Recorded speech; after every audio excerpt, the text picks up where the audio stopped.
Hey everybody! I've just been brushing up on some of my favorite works of great literature because in today's game we are taking on the roles of novelists looking for the perfect words to craft our next great bestseller. The game is Paperback, and the best word I would use to describe Paperback is, oh, it's right on the tip of my tongue.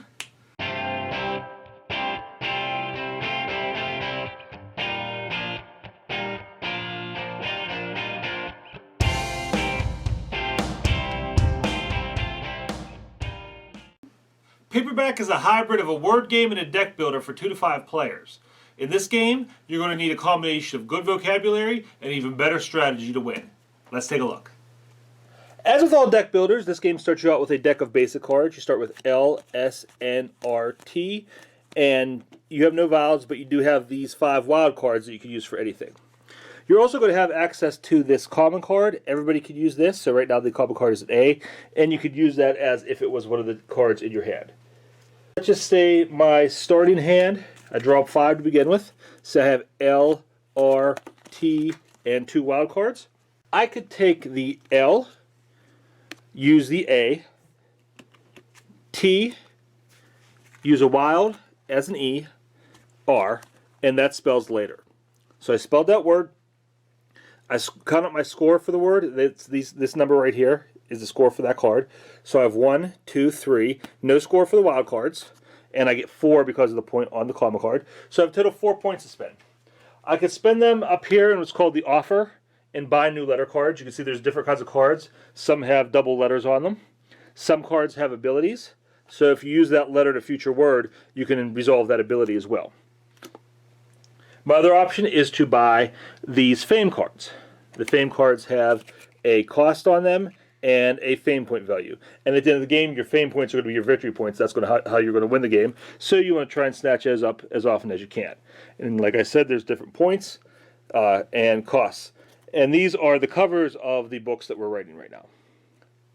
If somebody makes a 7-letter word, the first time they make a 7-letter word, they get to take the common card and add it to their deck.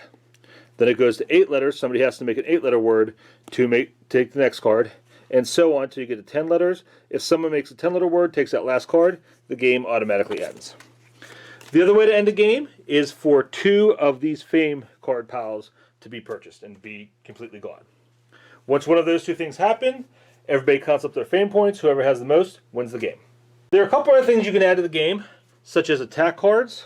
You can throw these into the common piles.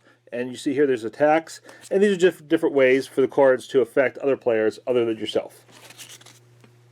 You have powers, which are basically variable player abilities, just different things for each player to be able to do on their own. You also have awards. As you can see, there's a fame point on there, and these awards are just different criteria for the end of the game. Whoever meets that criteria gets to take this card, and the 5 points will go with it. Then you have themes, and these are pretty interesting. You have themes like pirate, and sci-fi and paranormal.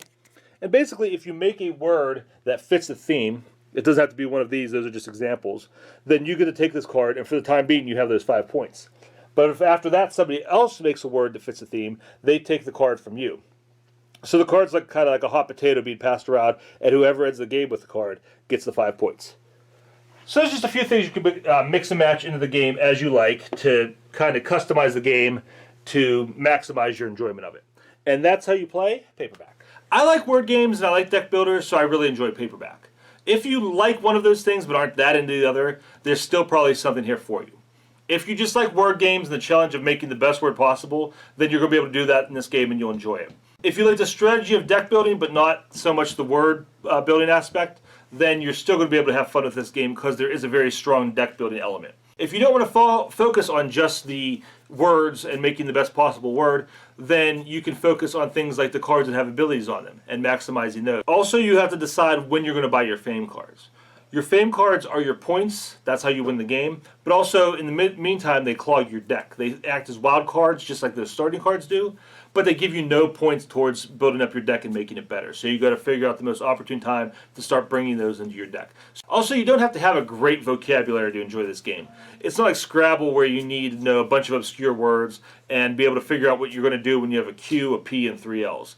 The game's very forgiving that way, and there's lots of wild cards, so you're always going to be able to come up with at least some very simple word that you can take advantage of. My one downside to the game is that there isn't a lot of player interaction.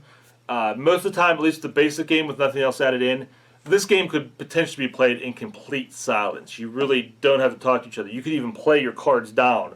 In fact, this is often how we play. Everybody just has their cards down in front of them. Everybody can see them, but it doesn't really matter. Everybody's just working on their own words, don't even pay attention to what the other person does. I definitely recommend, because of that, playing with the attack cards.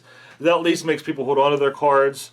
Strategically, you don't want people to see what you're going to play or what you have available to play, because it'll affect how they play their attacks, or how you attack them.